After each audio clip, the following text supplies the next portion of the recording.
Ya puede comenzar. Ya. Ante todo, buenas noches a todos los presentes. Soy el doctor León Paitán Eduardo Ricardo. Hoy día vamos a tratar lo que es una neumonía intrahospitalaria. ¿Ya? Vamos a definir primero qué es la neumonía. La neumonía es un proceso inflamatorio del tejido parenquimatoso pulmonar que es desencadenado por diversos microorganismos, que se traduce en un complejo de signos y síntomas que afectan lo que es el tracto respiratorio inferior, donde hay una respuesta inflamatoria sistémica y se evidencia mediante una radiografía de tórax. Ahora, para que sea catalogada como una neumonía intrahospitalaria, debe ocurrir lo mismo, o sea, el diagnóstico, la definición de neumonía, pero que sea mayor a 48 horas después de que el paciente haya ingresado al hospital o que de repente haya sido intubado. ¿Ya? También se tiene que tener en cuenta que el paciente no tiene que haber tenido ninguna otra molestia respiratoria en de estos 2 días del ingreso hospitalario, ¿ya? En el año 2004 y 2005 se acuñó un término como una neumonía asociada a la atención médica, que se decía que los pacientes que son mayores, que se encuentran en asilos, personas que reciben tratamiento de repente por una neoplasia, por quimioterapia, o pacientes que se dializan, tienen gran riesgo a sufrir de patógenos MDR, por lo cual también tendríamos que ser un poco más agresivos en lo que es la terapia antibiótica. Pero en esta guía de la IPSA del 2016 se ha recolectado varios estudios en el cual dicen que no hay mayor riesgo de tener patógenos MDR, por lo cual no se debería utilizar mucho esta definición como una neumonía asociada a la atención hospitalaria. Ya. En esta tabla tenemos semejanzas y diferencias entre lo que es una neumonía intrahospitalaria y una neumonía asociada a ventilador mecánico. Más que todo, acá tenemos que tener en cuenta dos cosas. La primera, que no se va a tener un diagnóstico etiológico en gran parte de la población de una neumonía intrahospitalaria. ¿Por qué? Porque normalmente el paciente que entra a sala común se da el tratamiento empírico y con eso continuamos. En cambio, cuando el paciente está en ventilador, usualmente está en UCI y ahí sí, pues se le saca el hemocultivo, se le cultiva esputo, llaman al neumólogo de repente para que le haga un aspirado, una bronco, bueno, para tener la etiología porque quieren tratar efectivamente la causa. Bueno, en los dos casos, los gérmenes comunes pues son la Pseudomonas gruminosa, la Acinetobacter baumannii, la Enterobacterias, el Staphylococcus aureus, que son los más comunes. Pero va a haber una mayor mortalidad siempre en una neumonía intrahospitalaria que en una neumonía asociada a ventilador. Siempre se va a morir más la gente que entra por una neumonía intrahospitalaria que una neumonía que está asociada a ventilador. Va a haber una mayor prevalencia de mortalidad. ¿Ya? Esto también es corroborado en estos estudios que se realizó en España. Bueno, acá también se está haciendo un estudio de vigilancia, dice nosocomial, más que todo en UCI. Proyecto Bacteriemia Cero y el proyecto de Neumonía Cero, en el cual se ve a lo largo de los años cómo ha ido reduciendo. Pero esto es de neumonía asociada a ventilador. Es neumonía netamente en el paciente en UCI, no es exactamente en todas las salas, ¿ya?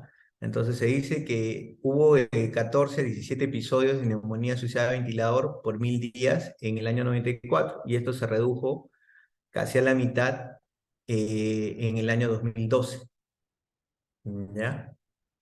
Ahora, bueno, normalmente pues las neumonías asociadas a la atención intrahospitalaria es 25% de las infecciones que ingresan a UCI, son más del 50% de los antibióticos prescritos. Ya, el del 27%, de 9 a 27% de los pacientes son intubados. El riesgo para hacer una neumonía asociada a ventilador comienza desde el día que es intubado. Dentro de los primeros 4 días se va aumentando. Va un poco, va disminuyendo. Más que aumentar, va disminuyendo. Primero el 3% durante los primeros 5 días, luego el 2% durante los siguientes de 5 a 10 días y 1% después del 10.º día. Bueno, acá tenemos unos estudios que se hicieron de prevalencia. Este es un estudio que se realizó en Trujillo, donde se ve, bueno, que el rango de edad es casi de los 70 años más o menos. Siempre es un paciente añoso, siempre tiene un poco más de comorbilidades. Acá vemos que el paciente, bueno, obviamente tiene muchas comorbilidades, por lo cual es un paciente pues, que siempre tiene alto riesgo de mortalidad. Bueno, acá vemos también los lugares que entró, cómo entró y bueno, los factores de riesgo también.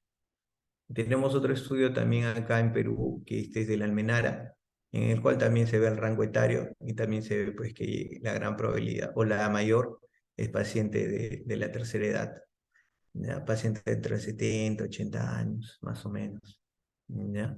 Y que hay una gran estancia hospitalaria. Etiológicamente los microorganismos pueden alcanzar las vías respiratorias inferiores mediante las vías de inhalación, la de expiración, la hematógena y la contigüidad. Bueno, hay riesgos para realizar la neumonía intrahospitalaria y la neumonía asociada a ventilador, teniendo los microorganismos multiresistentes. Según las guías de la ALAT, dice, pacientes que han tenido shock séptico, pacientes que han tenido administración de antibióticos previo, con una estancia hospitalaria mayor de 5 días, una prevalencia de 25% de los patógenos. Depende de la unidad donde está el paciente también, si es una unidad que tiene también prevalencia de MDR, es muy importante en este sentido. Y la ITSA, bueno, pareció, dice la administración de antibióticos en los últimos 90 días, obviamente el shock séptico, el síndrome de estrés respiratorio agudo, la falla renal, con terapia de reemplazo, o sea, con hemodiálisis. Entonces son factores de riesgo que tienen pues para presentar etiología de bacterias MDR. Ahora, como ya hablamos, el- las bacterias son comunes, los agentes etiológicos son comunes tanto en la neumonía intrahospitalaria como en la neumonía asociada a ventilador. En el tratamiento empírico se debe tratar de tener aislamientos previos. Debemos conocer más que todo las colonias o la bacteria que es más común en nuestro servicio, en nuestra sala, para poder tratar de dar un tratamiento empírico más eficaz. Ahora, se dice que los biomarcadores séricos no son de utilidad para el diagnóstico, ni para el inicio del tratamiento antibiótico. O sea, no tenemos que esperar que salga la procalcitonina, el PCR, el hemograma, si quieren, para arrancar de una vez el tratamiento antibiótico. Si tiene clínica y tienes una radiografía positiva, hay que arrancar el antibiótico. En cuanto a los pacientes que tienen una buena respuesta al antibiótico, el tratamiento dice que no debe exceder los 7 días. Si el paciente tiene una mala evolución, debe extenderse más de los 7 días y tiene que irse valorando de acuerdo a la procalcitonina cómo se va a ir llegando. ¿Ya? Bueno, acá tenemos también algunos agentes, bueno, que afectan tanto a la neumonía nosocomial como la adquirida en la comunidad. Hay también los factores de riesgo donde da más propensión a ciertas bacterias y entre ciertas circunstancias otras bacterias más comunes, ¿ya? Pero vamos a pasar un poquito de lado de esto y viendo la estrategia clínica, que es lo más importante que quiero que se lleve. Hay un nuevo infiltrado pulmonar, o sea, hay evidencia clínica que el paciente está teniendo una descompensación, está teniendo probablemente un infeccioso y tenemos clínica de un proceso respiratorio. Tenemos disnea, tenemos la saturación que ha disminuido. Aparte de eso se le agrega la fiebre, de repente está con tos más espesa, verde, secreción purulenta, y con eso y una plaquita podemos decir pues que el paciente está comenzando con una neumonía. Ya les pedimos todos los exámenes, eh, y podemos comenzar con un tratamiento antibiótico. Eh, Como vemos acá, este es un cuadro sinóptico de lo que está, un fluxograma de lo que estaba hablando, donde vemos que se piden obviamente pues los hemogramas, las secreciones, hay que sacar los diagnósticos, hay que descartar otros diagnósticos, pero ante todo hay que comenzar a dar el tratamiento empírico. Hay que comenzar con un tratamiento empírico.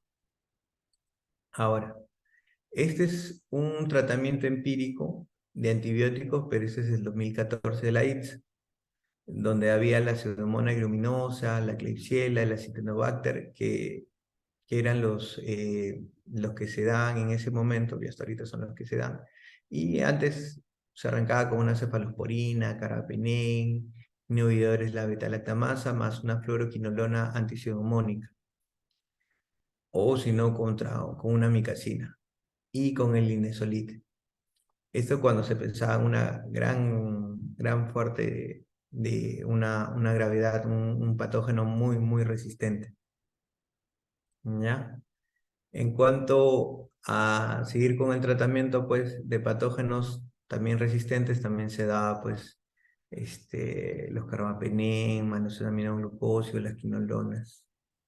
Esta es la última guía que sacó el ALA, donde también se ve, pues, si se ve que tiene una gran o un bajo riesgo a la multiresistencia, bajo riesgo de mortalidad, se puede comenzar con una monoterapia, no arrancar con antibióticos muy fuertes, sino antibióticos endovenosos, obviamente, que tengan buena llegada a lo que es el sistema respiratorio, eh, pero solamente en una monoterapia.